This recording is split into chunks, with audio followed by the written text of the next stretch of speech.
Hello there, Obi-Wan Kenobi here. Funny because I'm actually Leonardo, but how's everybody doing in May the 4th? May the 4th be with you. Clever. Yeah, today we're talking about James Arnold Taylor because he has voiced a Star Wars character named Obi-Wan Kenobi. But yeah, as soon as my friends get along, I'll just put down his voice roles. So how's everybody today? Alright, yeah, the rooms. Alright, yeah, I'm just gonna put some music on.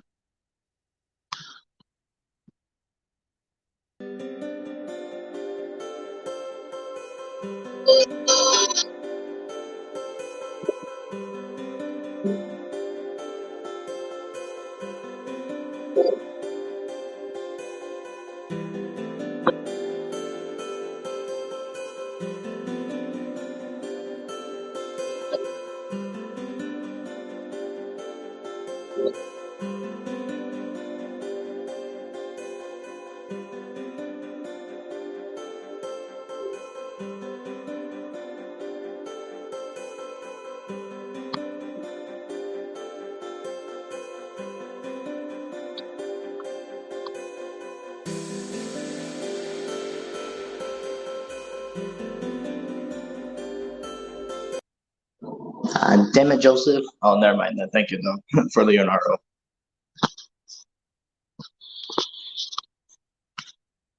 But yeah, I already got some of the roles like put down, so it's okay. I'll put them all down.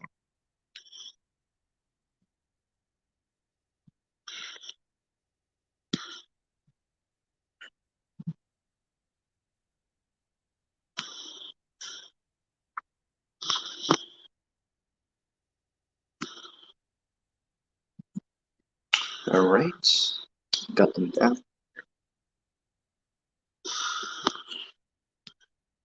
No, it's all right. It's all right.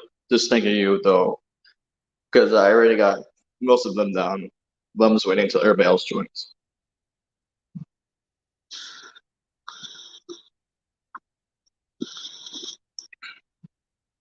All right, and down here.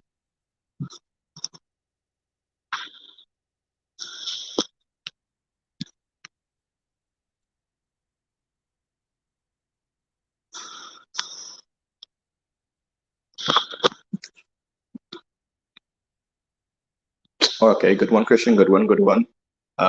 Just waiting until you join, Christian, because I got every roll down.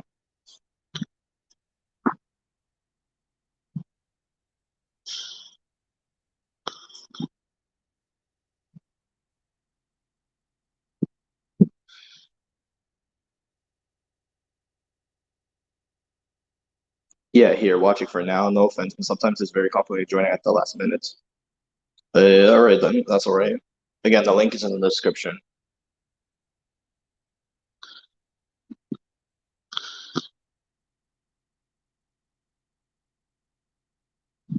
Do, do, do, do, do.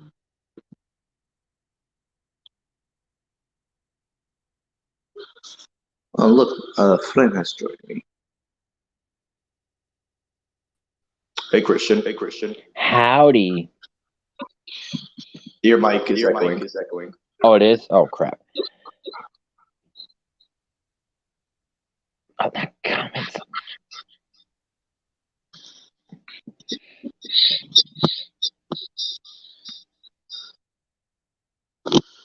On. Let me check. Yeah, it's gone. All right, good. So, how are you doing today? I'm doing good. I did say I was taking a nap, but I couldn't really sleep. Plus, I was like, look at my time, like, because you said 30 minutes. I was like, keep refreshing until I sell it. And then my phone froze, so that's where I got your message. I kind of like kept more minutes because I didn't know how when you were gonna wake up. So I was like, let me move it to like 20 more minutes. So yeah, to make it easier for you. Oh, that's fine either way. But like I said,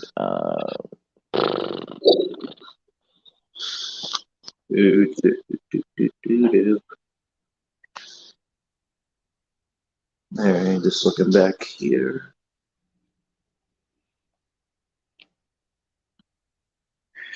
Flash area.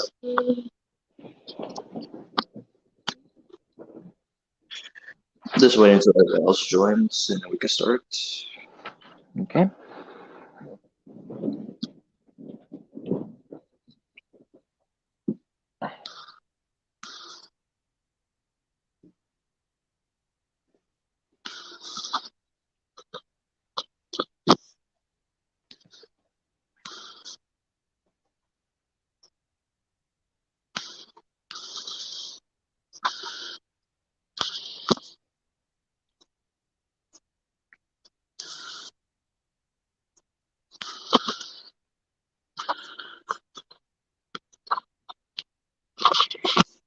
Hmm.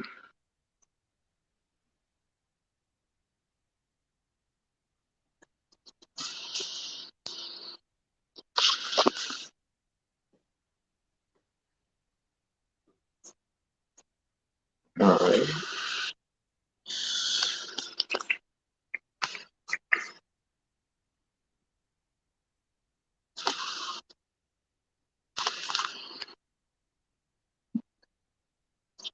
Oh shoot. What? No, I almost put the next edition in the prep chat by mistake. Oh.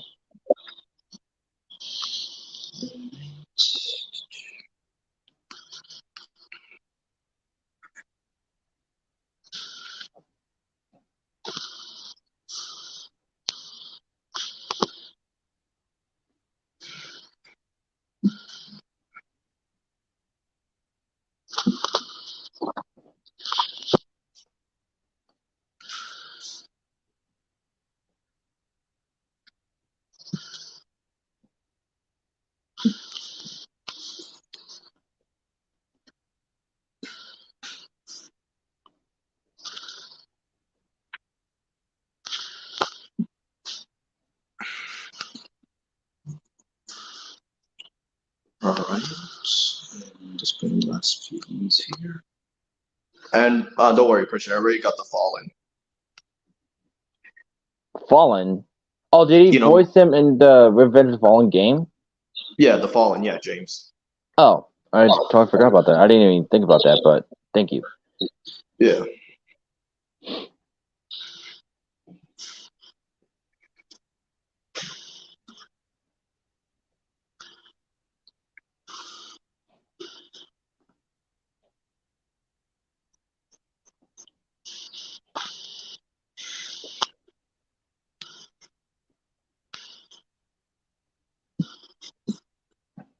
Okay, got you, Fresh. No rushing. Just still putting down suggestions. Yep. All right, just two more, and then I'll be done. Man, I am so excited for Saturday. Mm. Can't wait to do I my tried. trick. I tried going in on my phone, but of course, I always need my computer in order to change profiles. I'm on my way. Okay, makes Oh, sense. dang. That's gotta suck, man. That's what she said. You get it because you said suck. Yep. All right, and now I'm done. All right, cool. Yeah, before Fresh gets in, I guess I could talk about introductions. So yeah, of course, my first introduction to James was Johnny Test, but my second one and official was Ben 10 Alien Force. Makes sense. For me, it's Giant Test. And then Star Wars: The Clone Wars, Benton Alien Force. I think that's it for my early introductions to him. Yeah.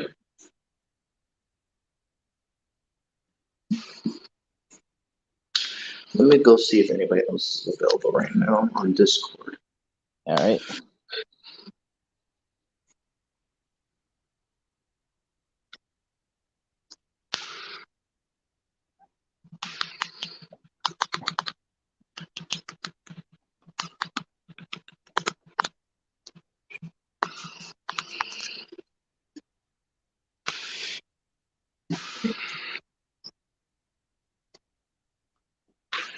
Hmm. Oh yeah, since I'm going to spare some time. So yeah, Christian, I found the pilot of Johnny Test yesterday. I was rewatching it, and Mm-hmm. yeah, the cast was really surprising as I remember from last time. So yeah, James originally voiced it, yeah, of course, Johnny, because the Johnny Test show was originally going to be Nickelodeon, surprisingly. Oh, huh. I'll say that's Yeah. Nickelodeon, honestly.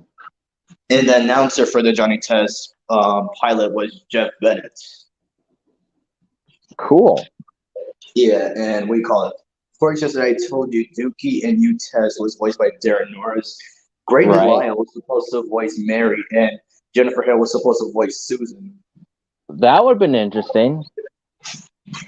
And of course, I told you, even though she didn't really, talk in the pilot, it was supposed to be Tristan Neal as her mother. I do remember that you told me that yesterday, and I think I could see it. And we call it, Bling Boy, right? Originally, his name was supposed to be Golden Boy, and he was voiced by James Arnold Taylor. Golden Boy. Yeah. Oh, look, it's the troublemaker himself. It's Johnny. Yeah, we were just talking about you. Well, hello there, and also, or I mean to say, hello there. And also, I did hear about that Golden Boy part because you do know that used to be my name. Yes. Hmm. But yeah, first, how you doing? Yeah, I've been better. Cool. Hey, Thank you. how you doing? All right. And how was your movie today? Very intense. Yeah, it goes to show you that you shouldn't be able to cheat on, your girl. It's nuts. What did you watch?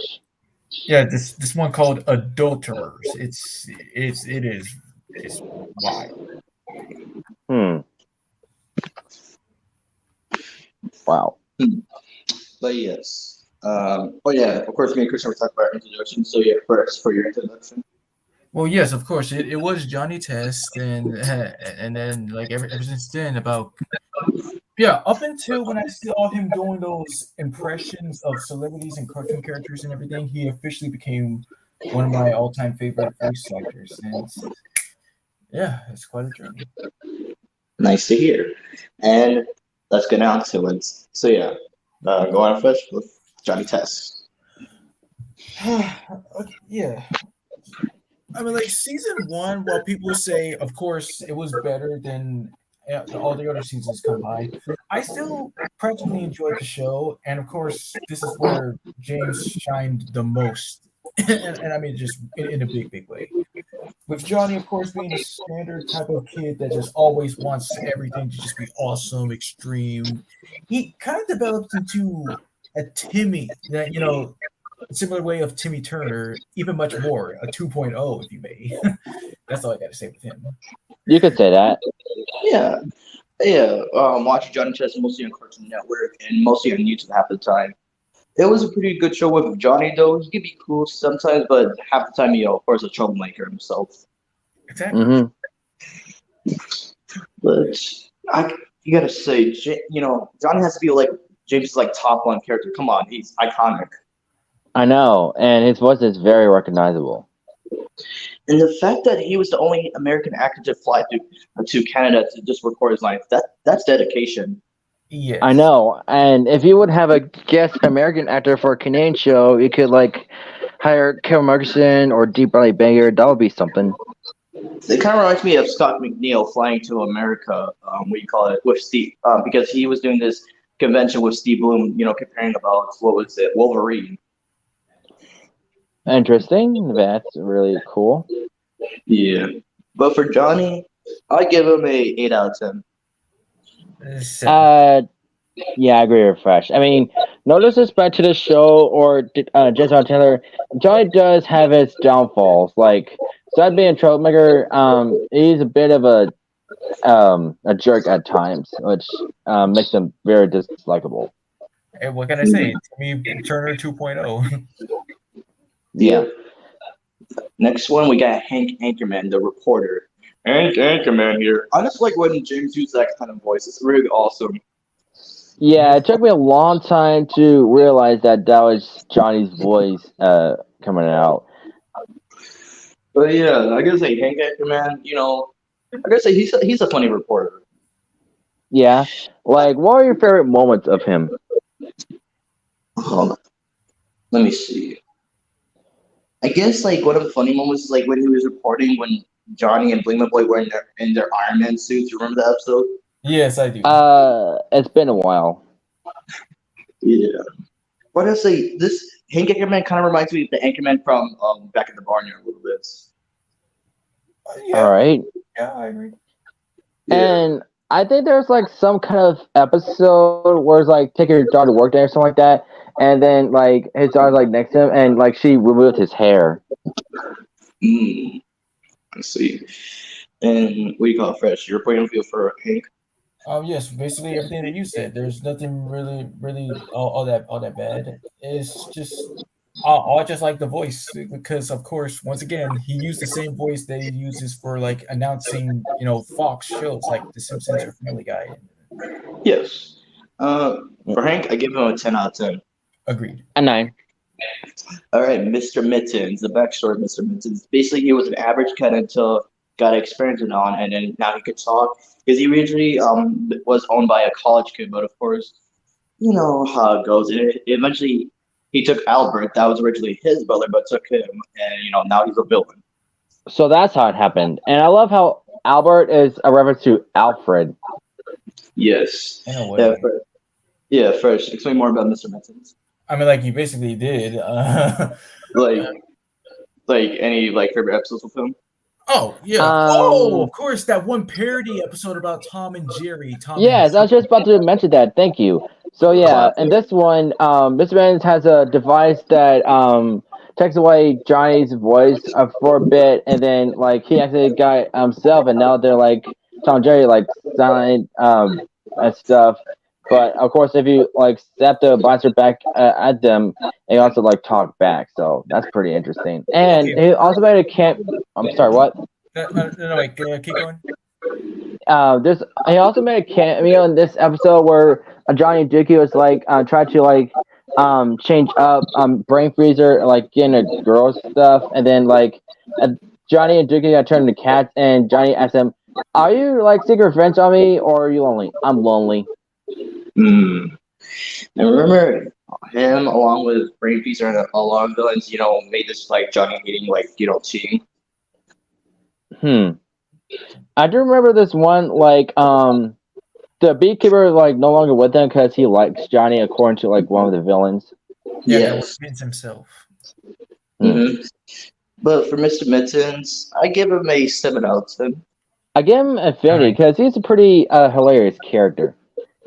He's like Garfield but evil. Evil. All right, next up, Dark Vegan. Yeah, it's a parody of Darth Vader, which is pretty funny. Yeah, but underneath the mask, he's just a stereotypical dad. Of course, Johnny had a love interest with his daughter, and ever since he like came on Earth and started like trying toast, he's been loving it ever since. Like when I come to Earth, like I just came here to get toast, and he'll have a raging fit if he doesn't have any toast. Like I remember this one episode where Johnny convinced him to go back to his planet, and then like his servant like served him his normal food, and then he like where's the toast at? And then that's where he came back to Earth to get some toast. Yeah. Dark Vegan definitely has funny moments, especially in trying to defeat Johnny, but for him, I give it a 10 out of 10. He's just that hilarious. I know. It reminds me of the another parody of Star Wars, Dark Helmet, played by Rick Moranis. Thank you, Rick Moranis, and Spaceballs. So it's kind of like that, especially with the glasses, though. That really helps. But yeah, a really cool, awesome character that James voiced. Mm-hmm. Okay, next up, the Beekeeper. Who would like to explain?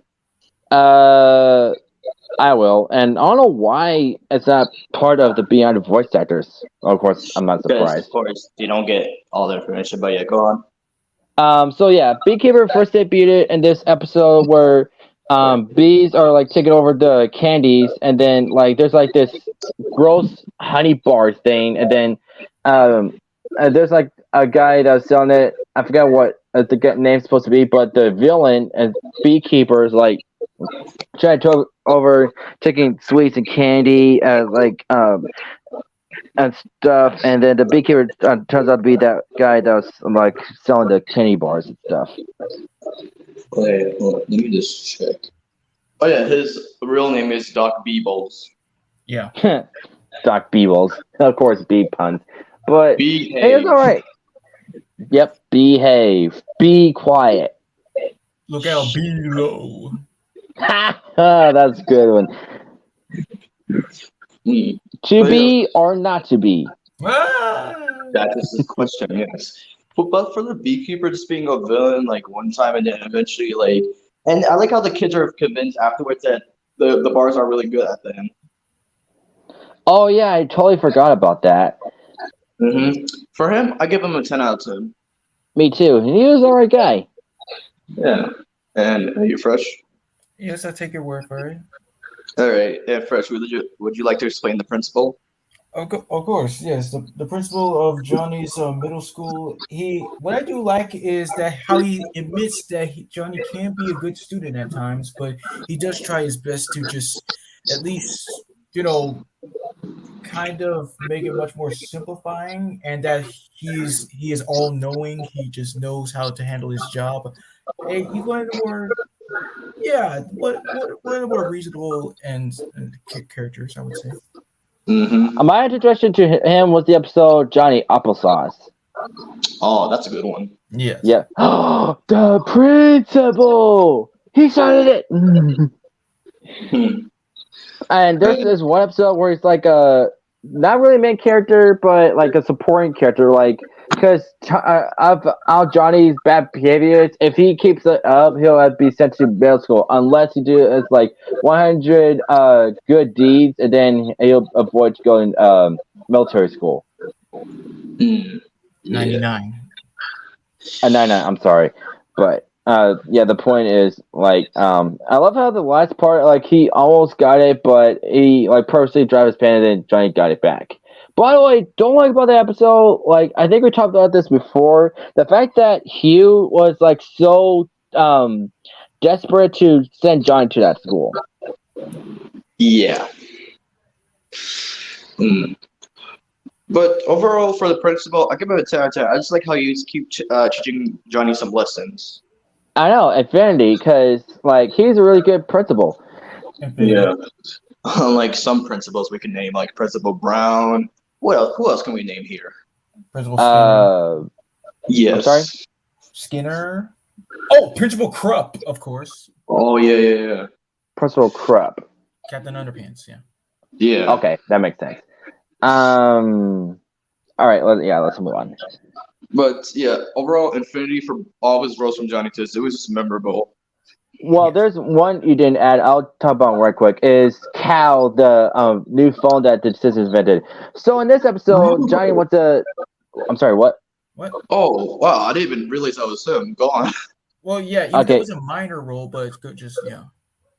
Anyhow, so yeah, Johnny wants a cool phone like any other kid would, and they're at the store, and he explained that it's like a lot of money, like over $1,000, and then the guy gave him the block phone is like really cheap, and then he was asked not to lose it, and then like he immediately loses it, and then he made an excuse like when he supposedly didn't lose it, but he's looking for a link for a project. But his sister's found in the driveway, and then that's where they create the smartphone, like an AI sort of thing, like help us math and whatever things. And then one day it started like it's kind of like Space Odyssey. It's just like HAL, which is basically based on that, and took over. Almost took over the world, and then it was destroyed. And then the presentation. Hey, Johnny, can I see your new phone? Says the mom. Okay, sure. It's all busted. I didn't lose it. So yeah, that's basically it. The episode was alright. The character was okay. A 7 out of 10. Great. I agree. All right. Next up, the reason we're all here today, Obi-Wan Kenobi. Yes. Back when I loved, a little bit of Star Wars, The Clone Wars. So Obi-Wan. Well, this is actually my introduction to Obi-Wan Kenobi. Honestly, I'll let you start with. So yeah, with Obi-Wan Kenobi, yeah, I first got introduced to him through animation and actually seeing him in live action. But I gotta say, James with these kind of characters, he always gets the voice on point. But yeah, with his version, I like it. Like you can't really say nothing much about it. No, you cannot, because Obi-Wan Kenobi is like one of the most very important characters in Star Wars history. Like, you can't have Star Wars without Obi-Wan. Like, I can't have to quote, Obi-Wan, you're my only hope. Yeah, and of course his iconic line, "You know that Obi-Wan Kenobi." It just sounds awesome every time. Yeah, the way he sounds is just so, like, important and stuff. Like, he's a pretty alright guy. Your take, Fresh?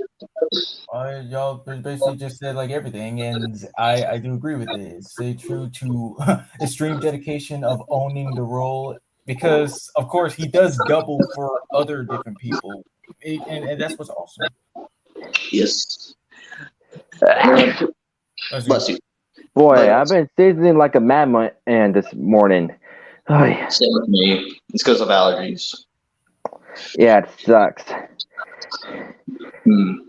All right, but overall, I give him Infinity. Bless you. Thank you. Agreed. There's also another character, and I don't know him that much, but I know who he looks like. It's that alien with that mask thing over his mouth.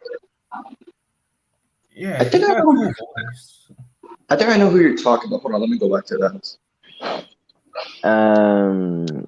Where was Alright, it? Lost my place. let me go here.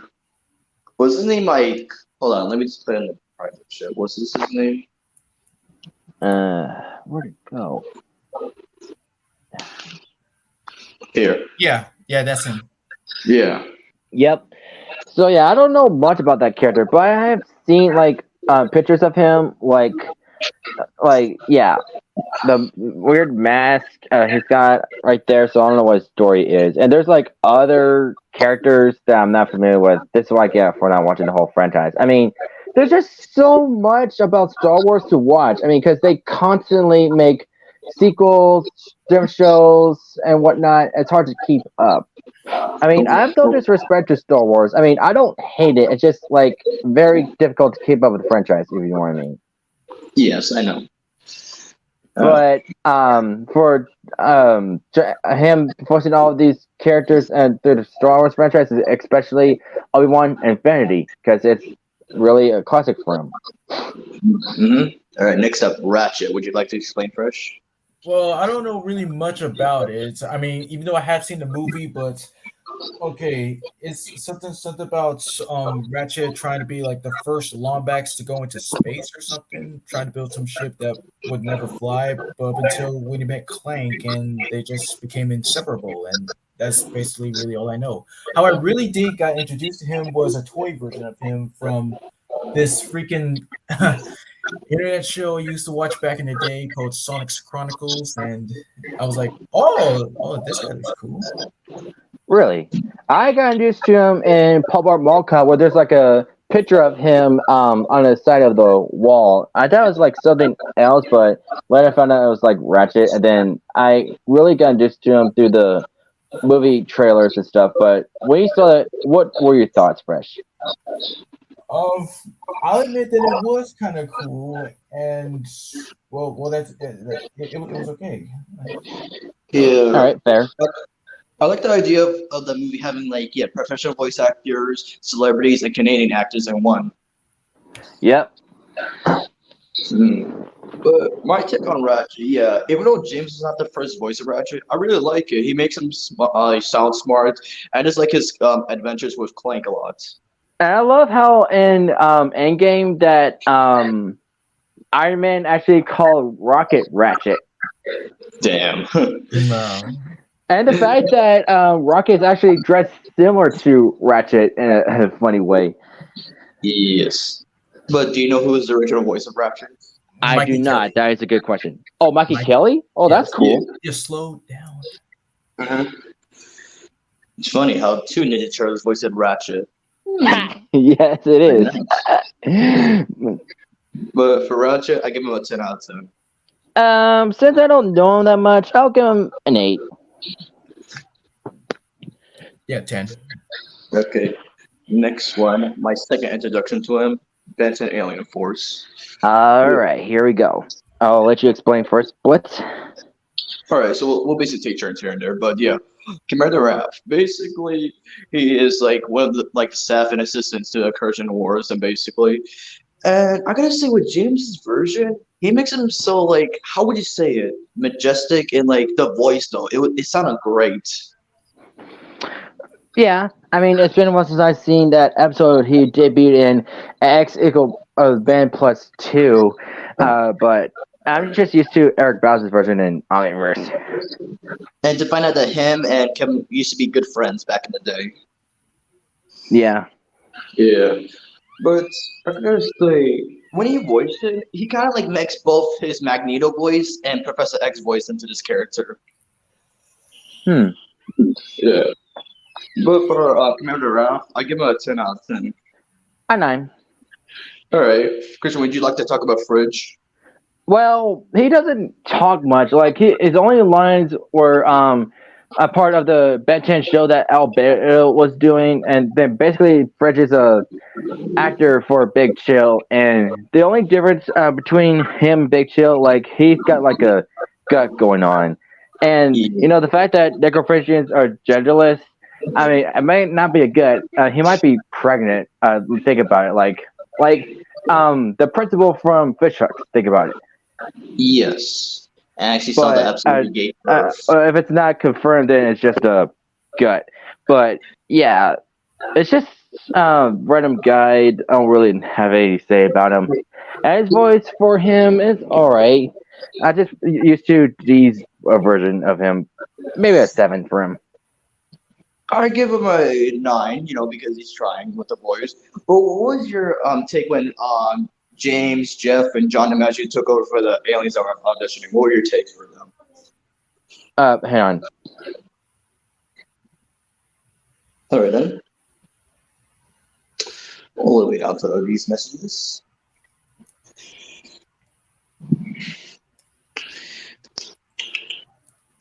Oh, yeah. While we're here, Chris, tell them about how James read your comments.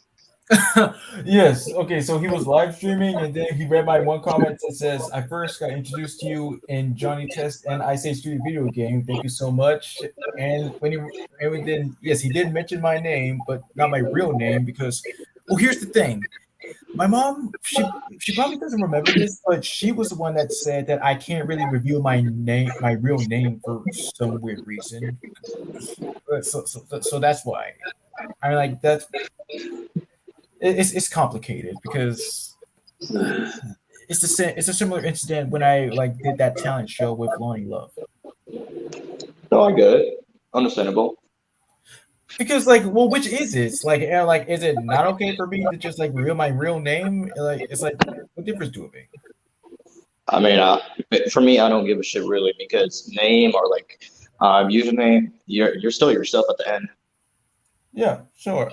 I mean, but eventually, someday, when I get all if I ever do reach my dream job, eventually I am gonna change my name, to something cool. All right then. I just want to do something for people to remember me. Fresh. No offense, you're just basically a Pokemon. You're just evolving every fight. Oh, no. What do you mean? No offense. That's cool. Well, you're evolving too into a much capable Fresh X more than I ever have. Well, basically, I'm still in my second stage. Actually, no, hold on. Let me check. Yeah, third stage. Because Bull Striker, then Blitz Striker, and then Blitzy Fresh. I'm basically still in my third stage. Oh, okay. When you put it like that, because I was even though it's kind of the way how the mental Fresh X is, but hey, you do you. I'm back. Big Mac, he's back. All right. Oh, okay. So I was trying to ask you, what were your takes when Jeff, John, and James took over for the aliens audition, Christian? I just don't like the nerdy version of the Righteous Historian Hugh, but John's for Swamps, it was actually all right. It did really good, almost matching D's. These nuts, I got you, man. I got you. Okay. But next question, would you like to explain? Uh, remember who Kolar is? The blue forearms.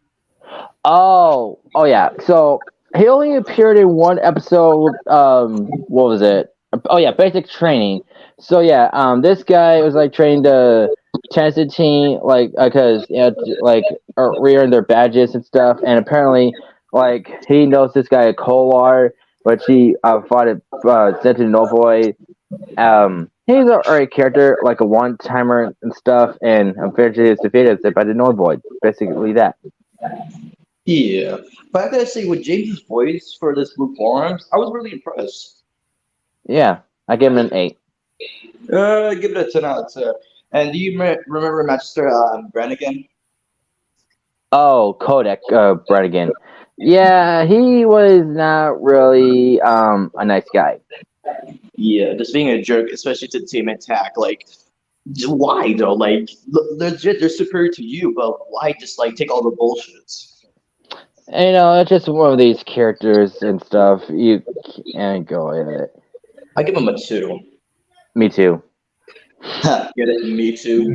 All right. And lastly, the Vilgax actor from the same episode with Albedo. I gotta say, when James was pulling his best Vilgax voice, I really liked it. Yeah, he did really good. And yeah, his last scene was like when he's over the door when Ben knocked on the door. He's like, "You're the real Ben Tenzin? Yeah. And you're mad? Yes."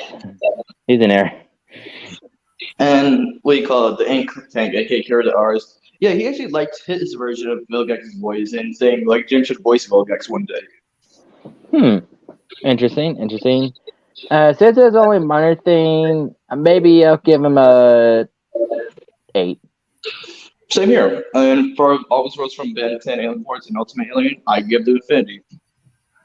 Roger that. Cool. All right, now for the big boy, Leonardo. Oh yeah, one of his badass roles. Oh yeah, and like an unexpected turn when I found this out.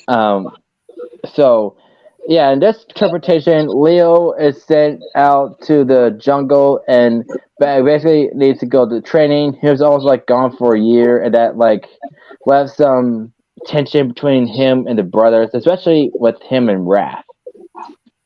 Yeah, I gotta say, James really pulled off with Leonardo, just being at his darkest times. I really liked it. So do I.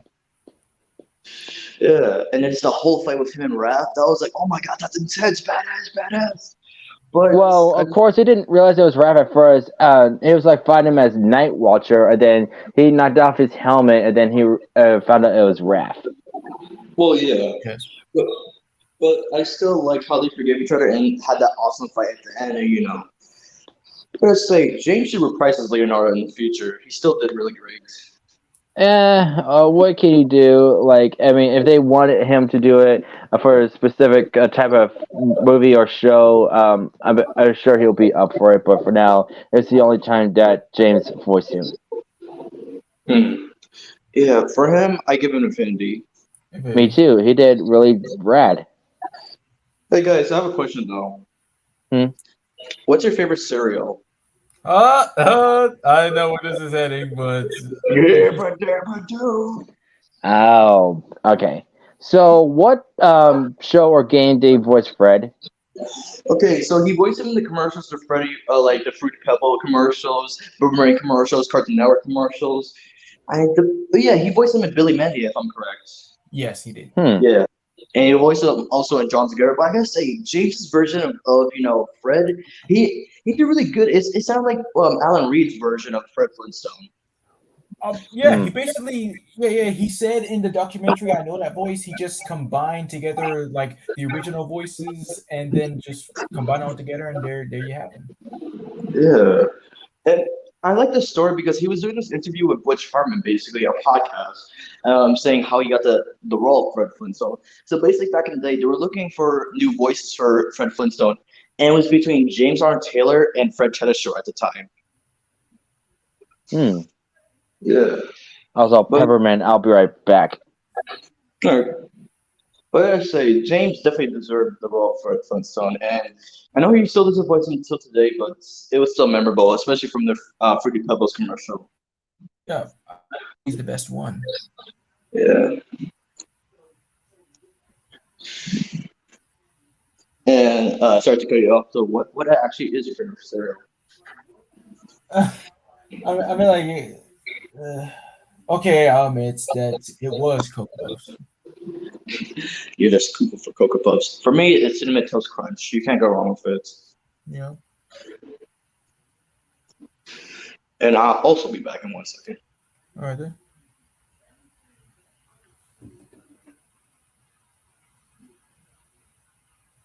And couldn't go where I send thee. How shall I send thee?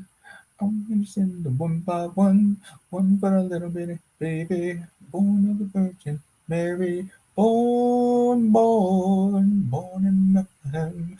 And go where I send thee. How shall I send thee? I'm gonna send you two by two for Paul and Silas, one for the little bitty baby, born of the Virgin Mary, born in Bethlehem. And go where I send thee. How shall I send thee? I'm gonna send you three for the Hebrew children, two for Paul and Silas, one for the little bitty baby, born of the Virgin Mary, born in Bethlehem. No, wait. What was that? What was that other one? Green Greg? Oh my God. It's the one where you say yabba dabba doo. What are you singing? I was singing like I was just singing randomly but coolly to pass the time by this song "Shouldn't Go Where I Send Thee" by the late Kenny Rogers. Oh. But I remember this other song that well when I was searching it.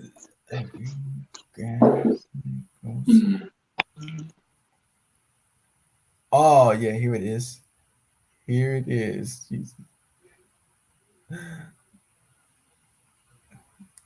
Oh, in the woods there was a tree, the prettiest tree that you ever did see, and the tree when the ground and oh wait, what the oh no wait, and the hole in the oh I had it all wrong. And on that tree there was I'm back. Hello. Hello? Blake? Hello there. Oh. I was waiting for that moment. But yeah. Overall rank for Fred Flintstone, Infinity. Exactly. He's a Hanna-Barbera classic. And the commercials, which I didn't get to mention because I had to do some work quick and as unmentionable. But anyway, yeah, he's a really good character to do the Freddie Pebble commercials. God dang it. Whatever.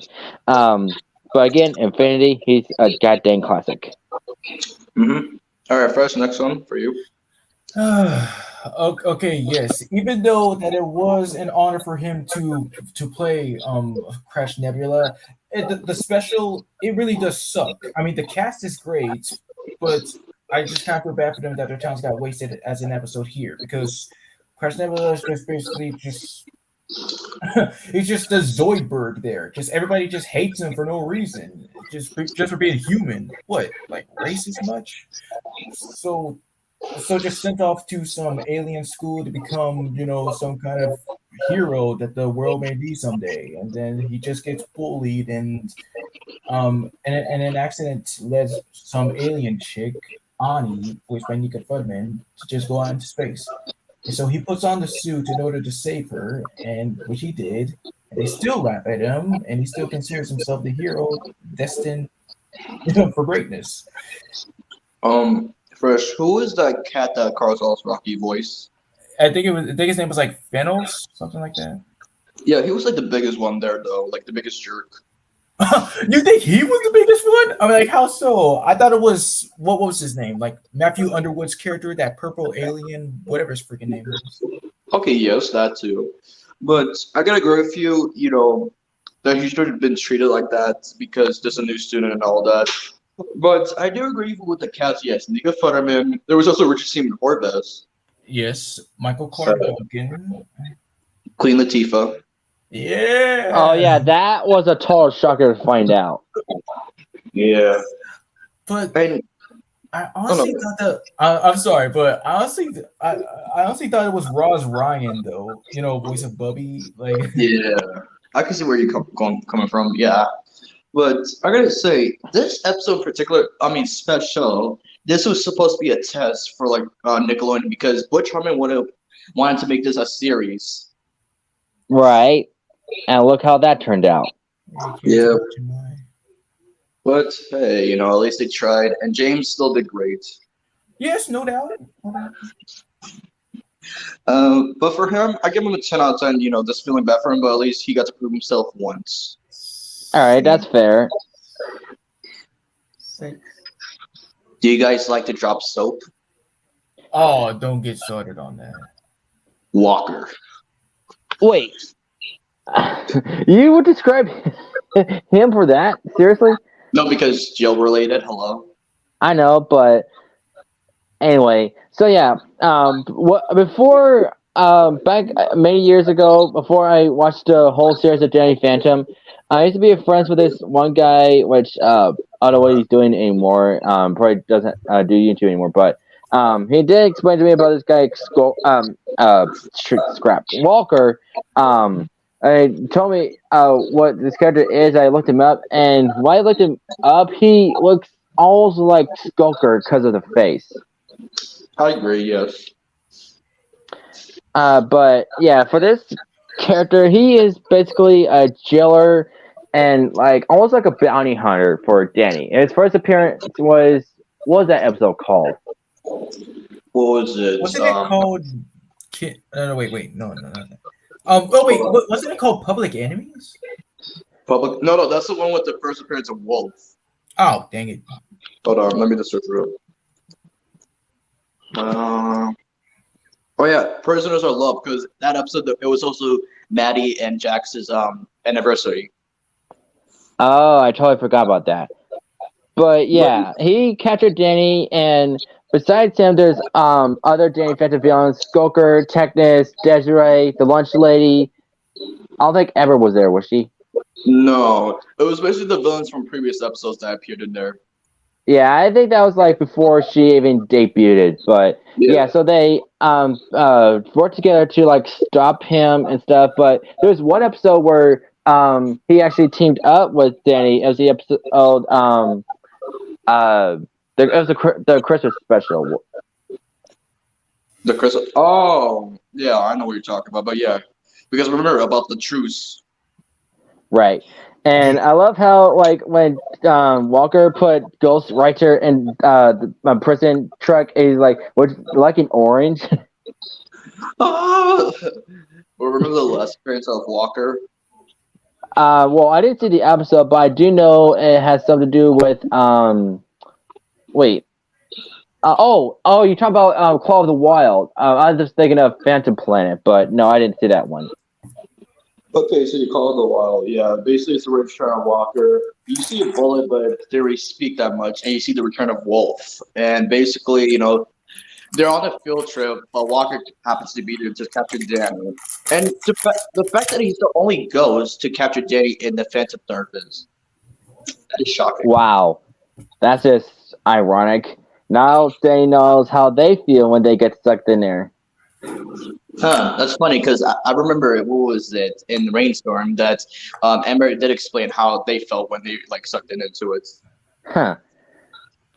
But yeah, Walker, I just like, you know, I like he kind of gives like a Western, like, you know, kind of guy thing because of his hats. Well, yeah, I see what they're going for with this character. And for him, let's just say perhaps. Oh, what the heck, Infinity. He's a really good villain. Yes, he is a badass villain.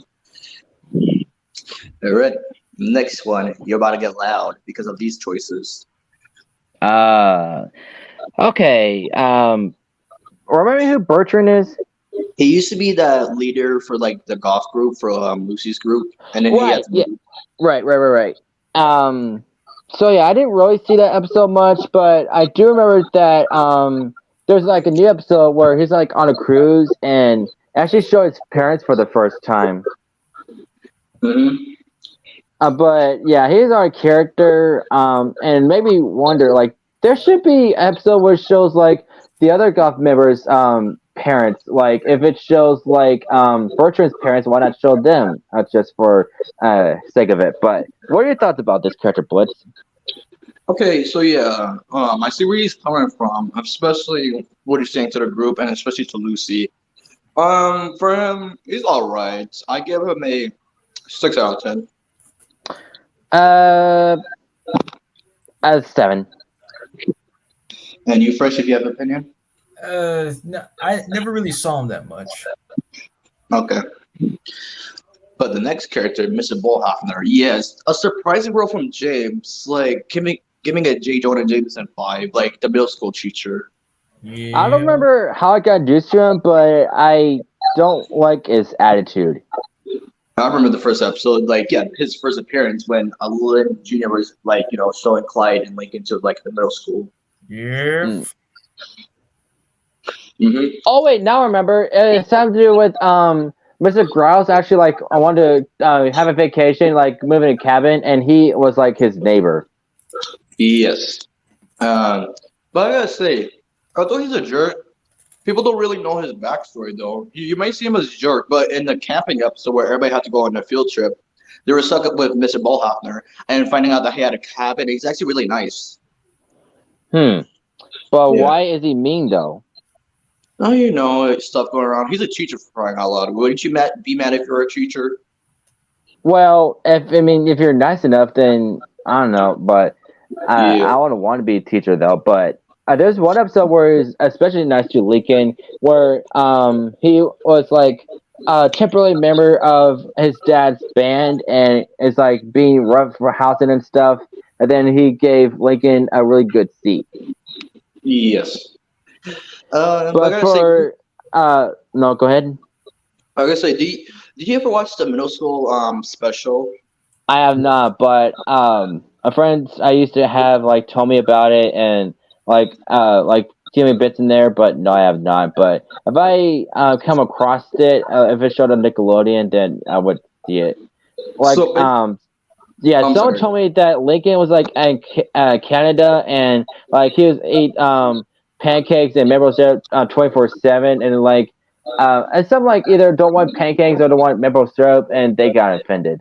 That's all I remember what they told me. But at the end of the episode, Lincoln X, because his classroom is in the shed, surprisingly. I'm like, why in the shed? Because I remember the first appearance, he actually had a classroom.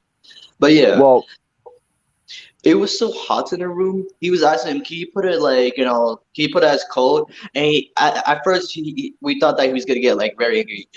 And then he actually was like, sure, why not? Nobody's asked before. You just have to ask him nicely for the temperature. wow. I mean, the whole entire shed is like a sauna, and nobody, like a girl boy, never bothered to ask him to keep it cool. I mean, come on. Get it? Keep it cool. Means two ways. Got it, Christian. But for this character, it's in between for me, maybe a 6.5. I give him an 8. Okay, there's one Hold on, Christian. extra character for what? Hold on, Christian. First, I'm gonna give his. Yeah, I already said I said 7. Oh, okay. All right. So go on, Christian. Oh yeah, this guy's named Guy Grazer. He's basically Guy Fieri and Darn it, why did I forget his name? Bloody hell. Yeah, I mean Well, like that's it, yes. writing. Yeah. All right.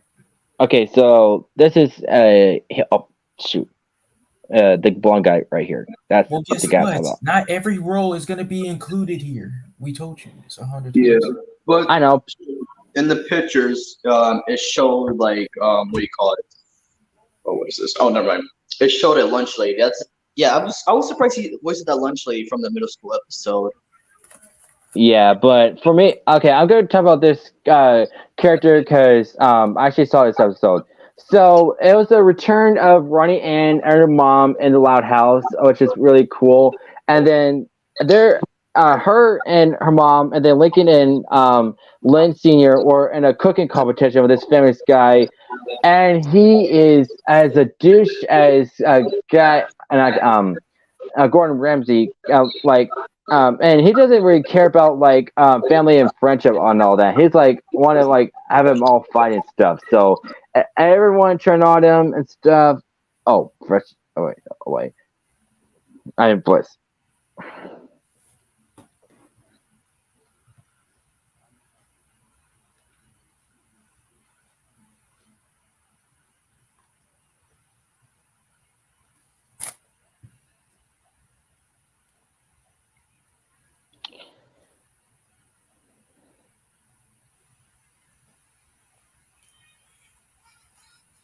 Oh, welcome back, Bliss. I was just checking my thing because you know how you put the slides in, like this one right over here. It was not letting me do it before. Okay, so yeah, what I was saying was this character, he doesn't really care about family or friends. He wants the family to fight each other, but after like hearing what he has been saying to them, like he hates what they're doing and stuff. The audience and his employees and stuff like started like hating on him and stuff, and yeah, I really hated this character. But I had no idea that this was James R. Taylor. Huh. There's a difference. That chef, unlike Gordon Ramsay's actually nice. Well, yeah. Well, of course, on the show he does do some hateful comments, but yeah. And then lastly, Fritz. Do you remember this character, or should I explain? Sure, you can explain. I don't know who Fritz is. Remember when the Loud family had to go to a hotel for like a vacation? Yes, because like they avoid going to Aunt Ruth for the weekend, and then they were like going to the shenanigans. Is he the elevator repairman? Yes. Oh my god, I didn't know that was James. Holy crap! And what's funny is that James Corlett was also in that episode. He was the manager. Oh wow, that I didn't know either. Oh, remember the ending? Like because they didn't explain like what was the reason they got kicked out of the hotel. Not just because of the Louds constantly like messed up everything. It was just the parents were like Marco Polo naked in the pool. That's what made them kick out. Naughty, and they try to blame it on the kids. Naughty. I mean, at least the kids were like, I felt bad, like, want to go to Ruth and let them like have their own thing, but finding out that they were the reason, it's just not safe for work. It's pathetic a little bit, but I see where they're coming from. Just having a little adult fun. But yeah, Yep. For all of James' roles from the Loud House, I give them a 10 out of 10. Me too. He did really good. Yes. All right, next one, a wild one. Waldorf soccer bats, where you can hear James Arnold Taylor curse. Yeah, he's basically a parody of SpongeBob. Oh, him. Yeah. Okay, now I know who you're talking about. I just like how James cursed with this character, like especially when he says, "Let's fucking do this." But yeah, hearing James curse with this character, it was hilarious. Like you first. Well, yeah, it was bizarre with the show being bizarre itself, but he's made out to be the most innocent of the group. But we all know he has his moments of trying to be just gruesome as anyone else on the show could be. And you, Christian? I only see like clips of here and there. Don't really know that much. But other than this character, of course, James played other parody characters. Like he played Brainy Smurf, Hefty Smurf, Barney Rubble, Fred Flintstone, and much money other characters. Also in the movie. Yeah, and there's this character named Jew Producer, which is a ripoff of Donald Trump. Yes. But for this character, I give him an 8 out of 10. Since I don't know him, I'll agree with your score. All right, Fresh, here you go. All right, yeah. Harry Osborn and Frederick Boswell. Yeah, Harry in this version, while still trying to be that one rich kid that has it all, but he's much more meek and just wants to, well, always just wants his father to just be proud of him, be proud of it, of what he can be able to do, something that he can just bring to the Osborne table. And Foswell, yeah, I do like how he just sometimes goes undercover for like information about the what goes on in New York half the time, and I just gotta say, yeah, both these roles are freaking dynamite. I Yeah, agree. and the fact that Harry took up the mantle of Green Goblin for a little bit because of a serum, that's just wild. Actually, he Norman actually framed Harry for being the Green Goblin the whole time. Oh, Because what he would do, because of the serum, he would drink it and he was unconscious. He would put it in the Green Goblin suit, knock his feet out, and make sure that he was the Green Goblin to frame him. that's ridiculous. That's a bad father right there. No, well, Yeah. yeah. Of course, a father that would leave at a cliffhanger at the last episode. Oh no, we're not gonna see you anymore, man. Yeah. But to describe the voice for Harry, it's like Johnny, but more like sad in a way. Like you can see it, right? Hearing. Yeah, sure, we But put it yeah, that way. for both his roles, I give them a 10 out of 10. Me I too. I feel bad for Harry. I mean, he just wanted to be a normal guy, but no, his father had to ruin it for him, just like any typical overprotective or like rich, aggressive dad. Hmm. And speak of Spider-Man's, Spider himself, go ahead, Fresh. Yeah, I mean, like, what's funny is, okay. This is what's funny. I got first introduced to James's Spider-Man in the game Spider-Man Friend or Foe, where Josh Keaton voiced New Goblin, aka Harry Osborn. But in an ironic twist, in Spectacular Spider-Man, you already know how it is, right? Yes, that's really funny. Okay, so but James' version of Spider-Man, yes, he dominated the role. Again, one of the best timeless honor characters that he's ever been gifted at. What did you thought of his version in the Lego games? Well, yes, even better than Friend or Foe, to be honest. Hmm. And I heard James's version too. He really did great. For my opinion, I give it a 10 out of 10. Infinity. Hmm. I didn't. No, I didn't really hear his voice. I'll take your guys' word for it. All right, Christian, here you go. Right.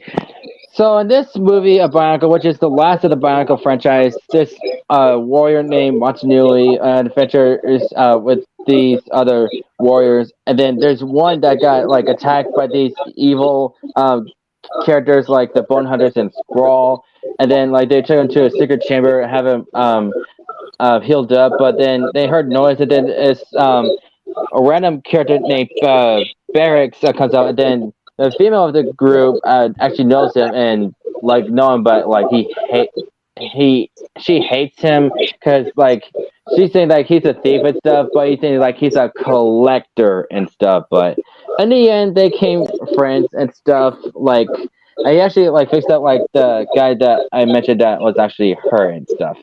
And he's the right character. I gave him a 9. For Vestas, he only appeared like fighting another character named Terex. Uh, yeah, Terex. So yeah, it's like a double thing for them. So it's just a minor role. So it's all right, 8 out of 10. But yeah, he did really good. So that's all I have to say. Great. All right, next one. You guys could explain. Of course, I already seen this character, but you guys can best describe him. All right then. All right, cool. So Fresh. King Sandy, he's basically the simping over number 3, since he truly believes that it is his destiny to marry her, full on, no pretend, just like that. That's Yep. And yeah, eventually he ended up like dating her sister. So that's the last time we saw him. I was like, okay, good on you. At least you got a happy ending. At least you got gone off better than any other villains could ever go out. You know. But I gotta Yeah, say, King Sandy, sure. I gotta say, King Sandy is a player because first he goes for number 3, and now for her sister. Damn. Yeah. What can you do?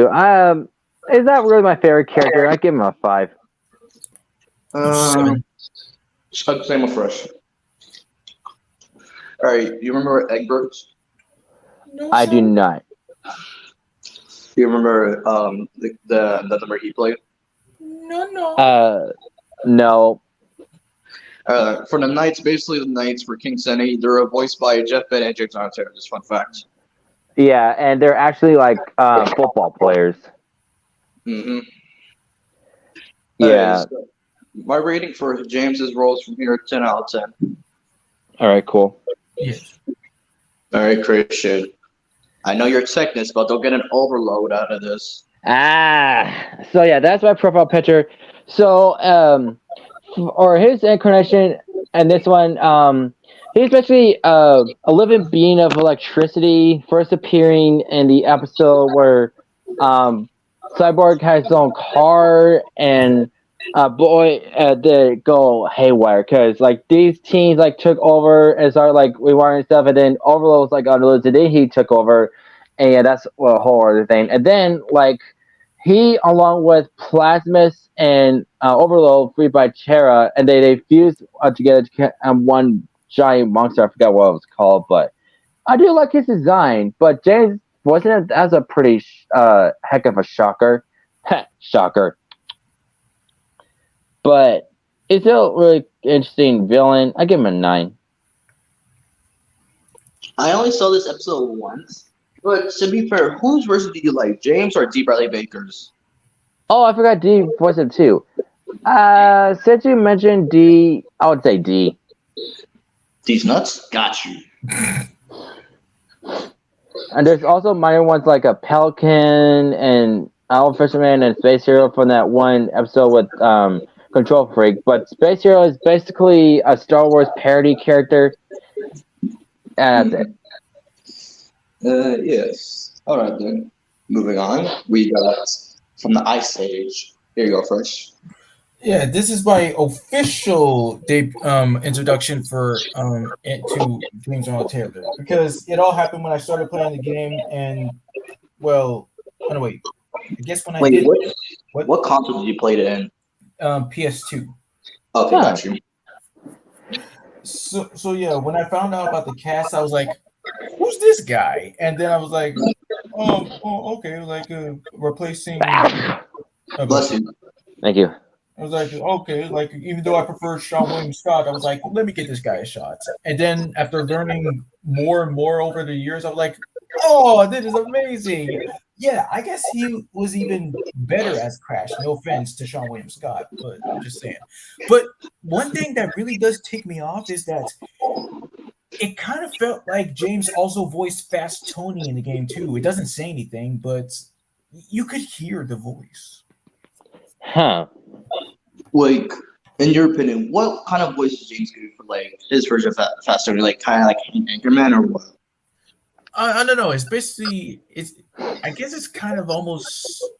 Who would I say? Who would I say? I guess Green Arrow a bit, but I mean, like it's almost kind of like he's putting up an impression of. I mean, his own version of Jay Leno in a way, being like that fast-talking guy that just always wants to like sell you something. Yeah. And your overall score?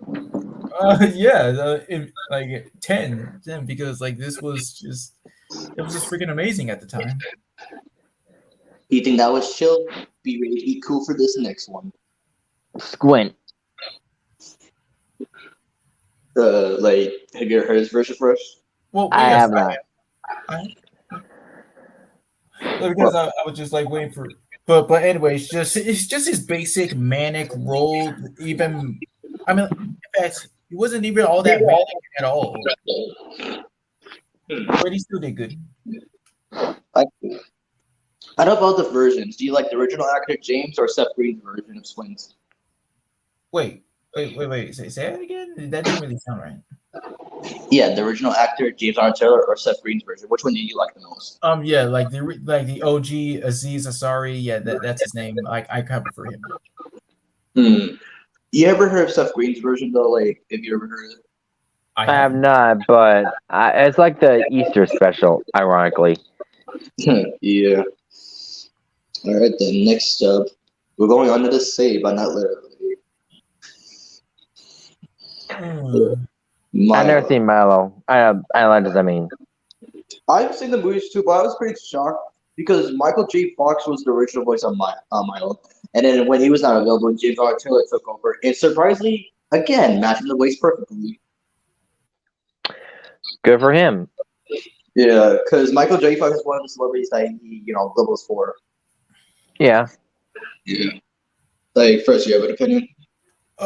Yeah. All I just gotta say, yes, he pulled off the impression. Of course, like you said, awesome as well. He and David Kaufman are perfect for playing like Michael's roles. I agree. All right. Do you guys like Jawbreakers? Never had him before. Well, that sucks for you.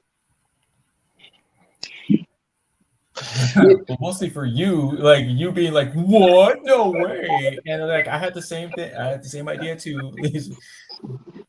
Yeah, Eddie. Like, because around the time that his original actor retired from voice acting, I was really surprised about James' version. Like, really, again, spot on.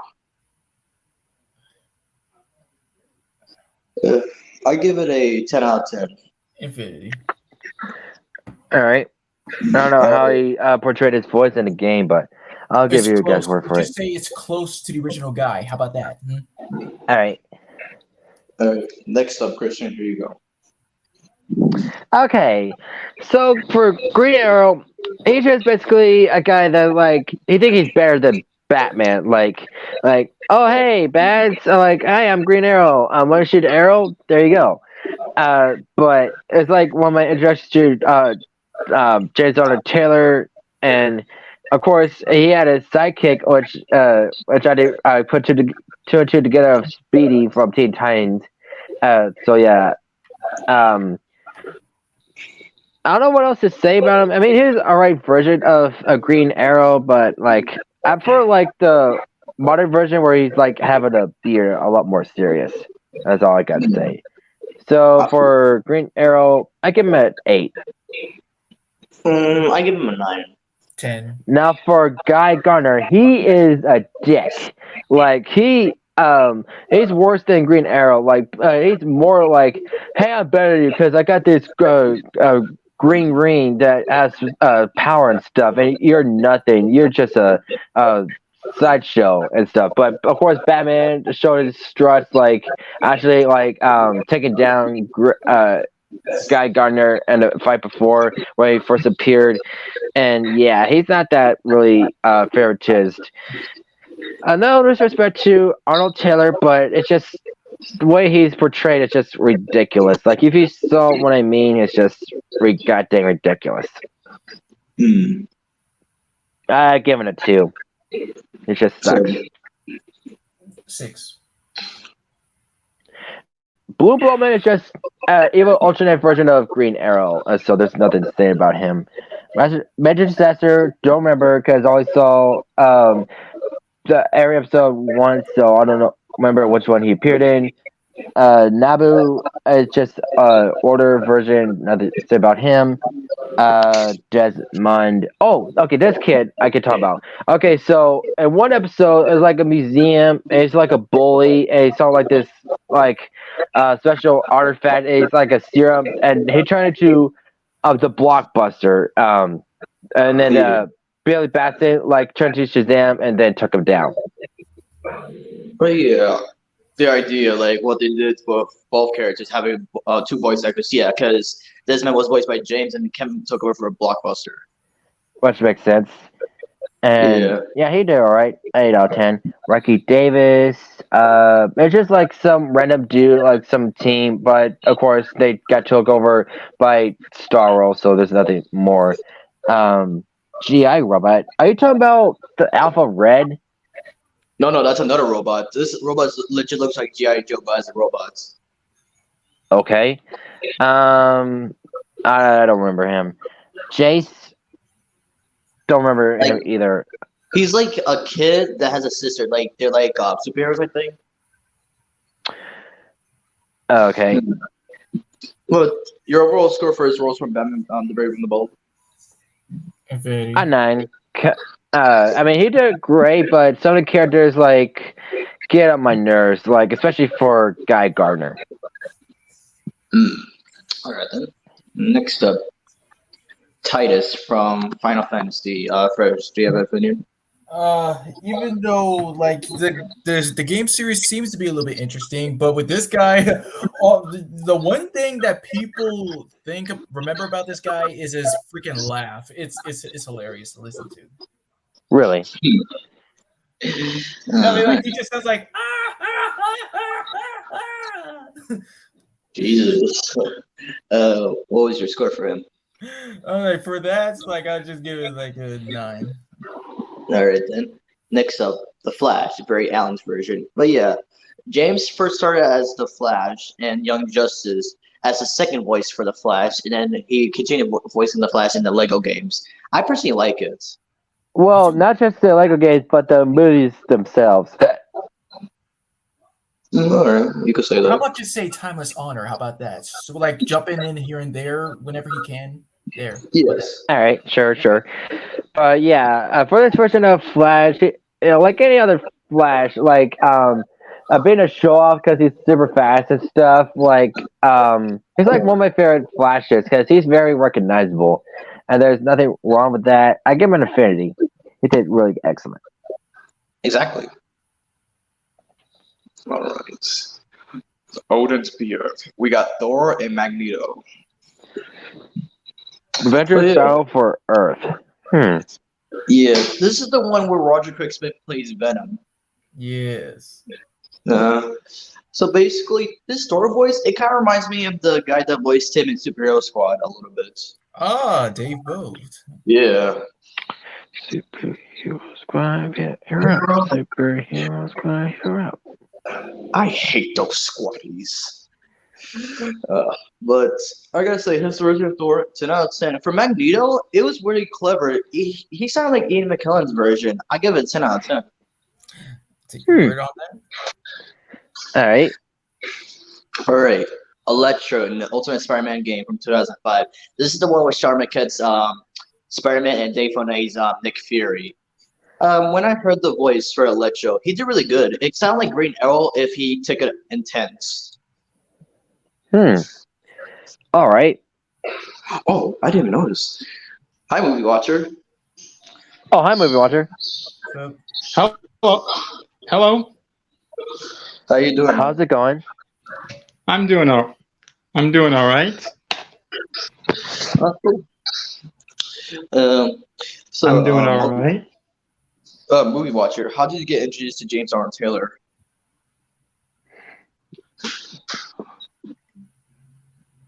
Do you know who he Hello? is? I never heard about him before. Okay, then it's kind of funny you have a King Sandy profile, but it's all right. All right, then. But yeah, his version of Electro, I give it a 6 out of 10. 5. All right. Now this was bullshit. Legit. What do you mean? This guy he only had one line. He did? Wow. Yeah, That's the a only thing bit of that a was- waste of time. The only thing he said was like, Jen, and then bam, that's it. Never You voiced him just ever. hired James to say one line? Are you effing serious? Hey, she went there for. That's just bull crap. Exactly. So, yeah. All right, but the next one, Fresh.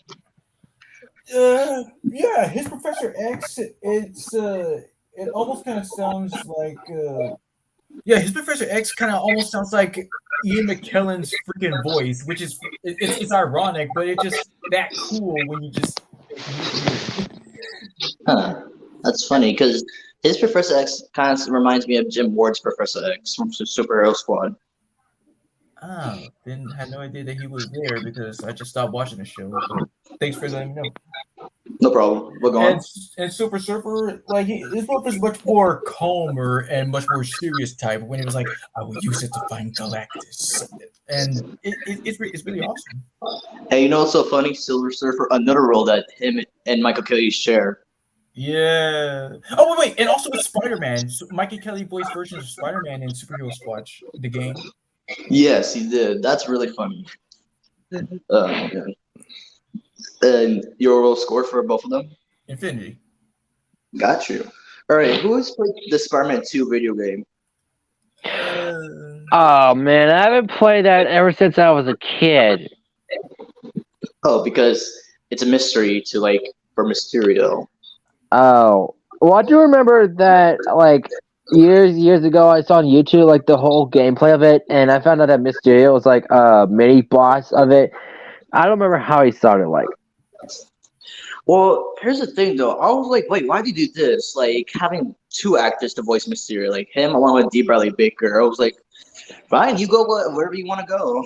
But I gotta say, out of the two, I prefer James's version from the second game. Okay. So how would you describe it?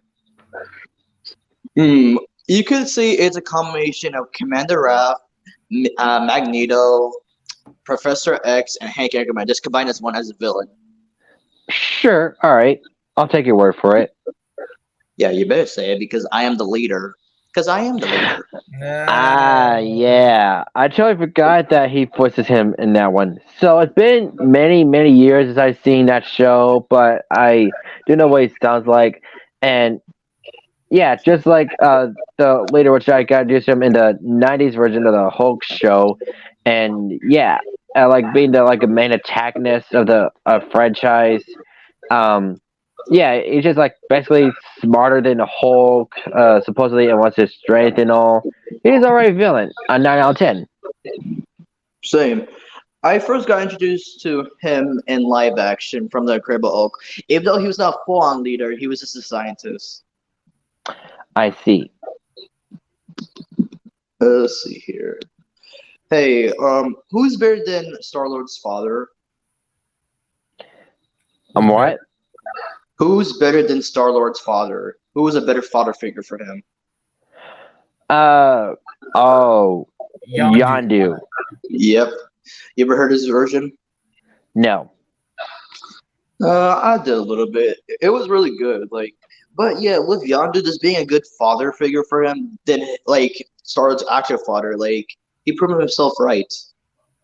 Yep. Ego can do nothing about that. Yeah. Let's see here. Next up. Yes. Captain Jack Sparrow. Yeah. I was really shocked to find this out. I first discovered this when he was doing all that impressions, especially learning that he doubles for Johnny Depp. Oh yeah. But I give it a 10 out of 10. Same. But now for another Johnny Depp role, Willy Wonka.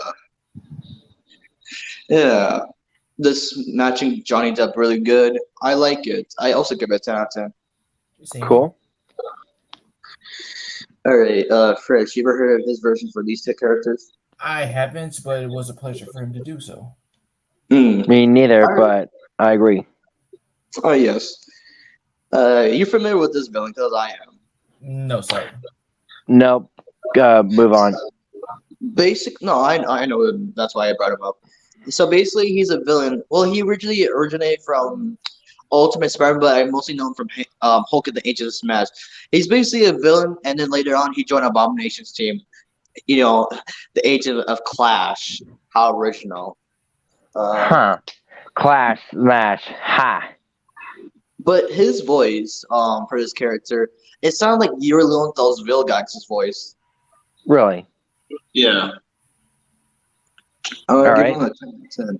But I know you've seen his character, Christian Hydra Man. Yes, I have, which is my introduction to Hunter Man as a whole.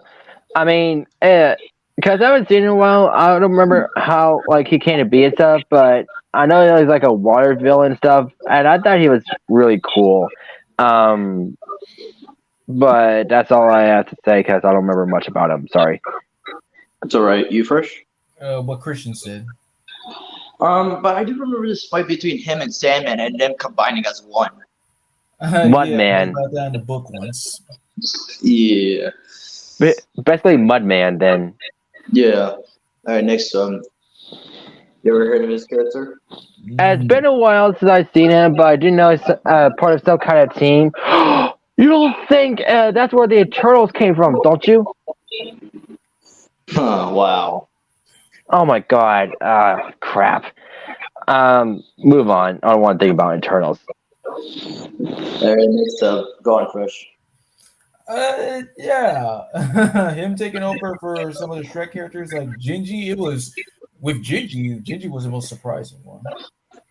Do you know the Muffin Man? Do you know the Muffin Man? No, you don't, not a fan. Yeah, I heard his version of Gingy. I give it a 10 out of 10. Yeah. And for Prince Charming, you Fresh? Yeah, just the standard type of guy that just strives to just. I mean, like he's basically just Harry Osborn, Harry 2.0. Oh, I see. I'll give you a word for it. And then for Humpty Dumpty. Oh wait, I meant Artie. My bad. I meant that for Artie for being Harry 2.0. Sorry. Like, Oh, okay. That's fine. And for Humpty Dumpty, you ever heard it? no.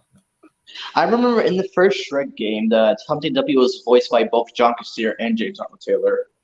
So they had a Humpty Dumpty before Puss in Boots came along. Basically, yeah.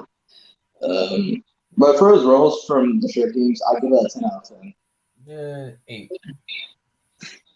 Oh no! I have fallen and I can't get up. That's good.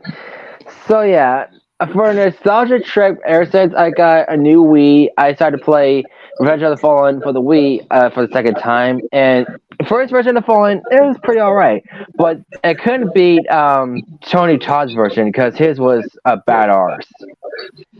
I see.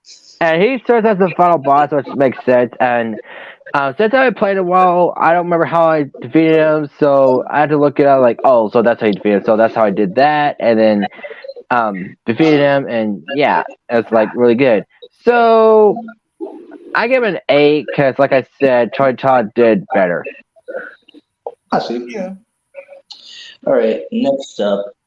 Oh, come on. Chill out. Come on, man. Iceman. Yeah. I've heard of his Iceman. It's really cool. No pun intended. I got introduced to Iceman through X-Men live action. Superhero Squad. X2. Makes sense. And I also like his version in X-Men Evolution. I don't know who voiced that dude though. X-Men Evolution. I think I know who it is, but I'll just double check. But Fresh, you ever heard of his Iceman? Here and there is basically Spider-Man in cool form. Yes. Oh, so I was right. It was Andrew Francis, the voice of Gil from Johnny Test. Right. Oh. All right. Cool. Cool. Get it? Chill out. It was really nice to meet you, but okay. All right, next up, another code one. Captain Code. Just like New Frontier. Yeah, this is the one where Neil Patrick Harris voicing the Flash. All right. Yeah, just see the movie. The movie's great. Like, your opinion about Captain Code? Yeah, even though I prefer Steve Bloom's version, he did okay. Yeah, going through versions of it. Yeah, I like Steve's version. What did you think of Kevin Michael Christensen's version? Hilarious, just because of the voice that he gives him. He sounds like P Otto. Oh yeah, because I saw his version in one of the Lego movies. Yeah, he did pretty hilarious. Yeah. Beep, beep, beep, while he coyote. Yeah, that was a really surprising one. No. Yeah, the voice. This is basically whenever James, does this kind of villains, he kind of uses like the same voice, which I like, but it's really cool that he voices Wile E. Coyote. And the fact that Lucius and Scooby-Doo kind of crossover, why can't we have that as a movie? Yeah, why not? That's a missed opportunity, but Technically, oh well. hold on. Wait, what about this? What about Space Jam 2? Technically, they made a cameo. Right, they did. Yeah. Keyword. But still, I would love him to see like a movie like they went to a different universe or something, and they went with that. Like, That's where you're going from. All right, next one.